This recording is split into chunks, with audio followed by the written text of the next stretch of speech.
这个婴儿正在急速生长，伴随着一阵噼里啪啦的声音，竟在短短几秒钟内长成了一个4、5岁大的小男孩。小男孩在一个雷雨夜晚出生，妈妈抱着他亲了一口，却当场中毒身亡。爸爸也因为尝试了一下孩子的奶瓶，七孔流血而死。孩子就此成了孤儿。看着可怜的孩子，好心的护士小南决定收养他。小南将孩子带回家中，并给他取名三三。此时的小南还不知道自己收养了一个超级毒娃，但是家里的猫咪似乎察觉出了异常。晚上，猫咪爬到正在熟睡的三三面前。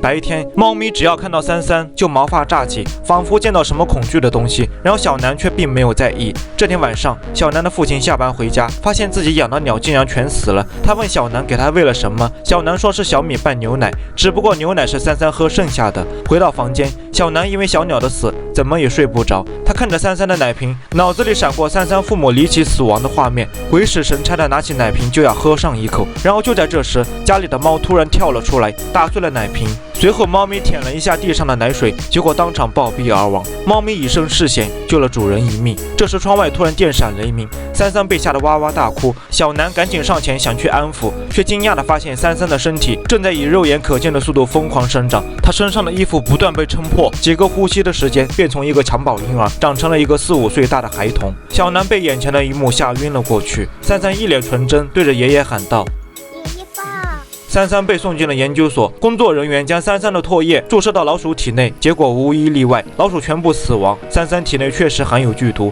不仅如此，三三还患有巨人症，每逢雷雨之日，身体就会疯长，体内的毒性也会随之变强。小南通过调查了解到，三三的父母生前在一家化工厂工作，常年待在被污染的环境下，导致他们体内积累了大量的毒素，毒素经过变异遗传给了三三，由此便孕育出一个超级毒娃。医生试图通过换血的方式清除掉三三体内的毒性，然后经过7次换血，全部都失败了。为了避免伤及无辜，三三被隔离了起来。年幼的他没有同龄人的玩伴，家人来看他也要隔着玻璃。又是一个雷雨交加的雨夜，三三吓得躲进了柜子里，但却不能阻止他的生长。他迅速撑破衣服和柜子，一眨眼的功夫，竟变成了10岁儿童的模样。这次长大后，他的脾气变得暴躁，他把房间里的东西全部砸碎，然后便晕了过去。爷爷带着一家人来看三三，但却只能隔着玻璃。三三一脸伤心地走开了。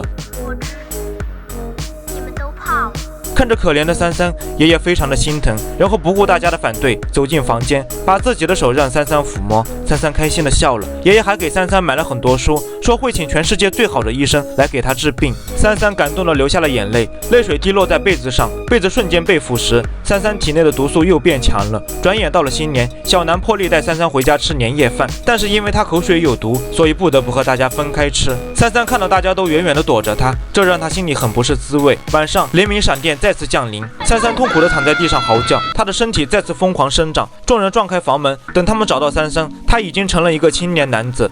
妈妈。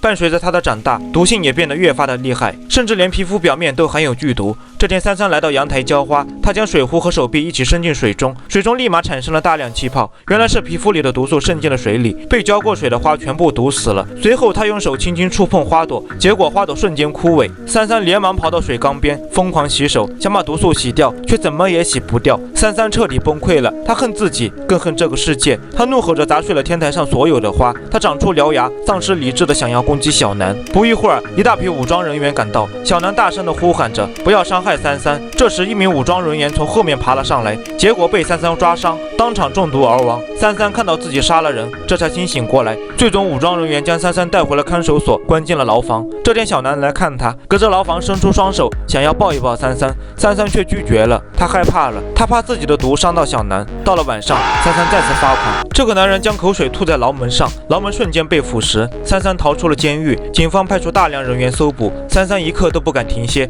最后逃进了一处深山里，恰巧遇到一个正在河里洗澡的女孩，女孩看他可怜，便收留了他。结果当天晚上就在电视上看到了三三的新闻，女孩的爸爸认出了他，但却并没有害怕的意思，反而问他：你的毒功是怎么练出来的？